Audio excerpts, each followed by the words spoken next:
So as I was telling you earlier, is I came from a small town, Imperial Beach, California. Our claim to fame is the most southwesterly city in the continental United States. Okay. And That's a claim? That's a claim. Yeah, cool. That's on our Some city. people have bigger claims, but this is a claim. That's ours. Okay, cool. That's how big our city is. The Southwest. The most southwesterly. The most southwesterly. But I think it's our city's motto, or not motto, but it's like on the freaking sheet. It's on the sign seal. as you drive in. Yeah, it's there. But I came from this small town where there's a handful of us that were able to pull off being the pro bodyboarder. Yeah. And for whatever reason, I was able to pull that off and get on the program of getting in front of the camera for photos, magazines, videos, whatever, and have sponsors pay. Yeah. And I got to travel, which was amazing. But I had my crew. Yeah. Like we would all party and then drive into Mexico, which is 5 minutes away. Yeah. And then party into the night. I'm not a shit. You're about to say something like, I'm not a party guy? A party animal. Yeah, but it sounds like you were. I didn't. I didn't though, because then I would have ate my words. Yeah. I guess I am. I guess I liked having a good time. Yeah. Nothing wrong with that. And Nothing wrong with that. No. But so Transvestite carnival and partying. Nothing wrong with either of them. No. So There you go. in my town, Yeah. I was, with my crew, but none of them got on that pro program where we got to travel around together.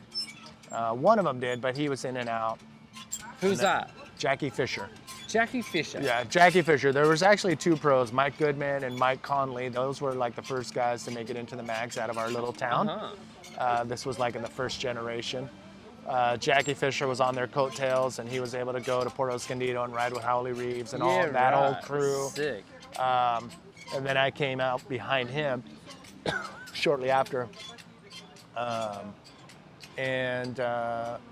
But that was it. That was in the early 90s. Yeah, right. And I was able to go to Hawaii and go to all these places, but by myself. Like, Yeah. You're the one guy from your town in Hawaii. yeah. But then I would meet up like Paul Roach. I'd have a couple friends come out and visit. But no, it was just me. And then I found this awesome crew that reminded me of my hometown crew. Sure. And it was the South Africans. Yeah. It was Billy Thiel. It was Hayden Thiel. It was Gordon and Douglas Cockwell.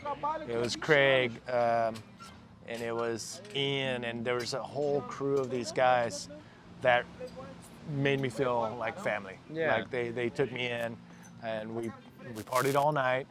And Didn't drive to Mexico though. It wasn't 5 minutes away there. No, it was the North Shore, so we didn't have to drive So where did you anywhere. drive to? No, we just got on the bus or we rode our bikes to the next party down the road.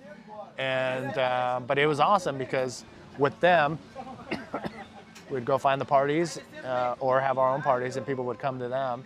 Yeah. And then I remember clearly one time we all were having beers, and we all knew Waimea Showbreak was going to be pumping. Yeah, right. And we kept drinking, and sure enough, 1 o'clock came around. Like, all right, we got to wake up and charge. We gotta do this. But before we left, we're like, okay, tomorrow, first one to pull off an El Rolo at Waimea Showbreak wins. There was no money, there's no nothing. It was just pride. Yeah.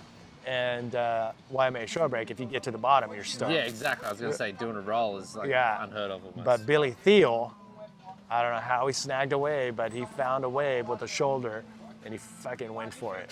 He hit it, and when he was upside down, of course he bailed, but to be able to get to that point, we're like fucking, that night we all had more beers to celebrate. to celebrate. So, but that was just like one thing.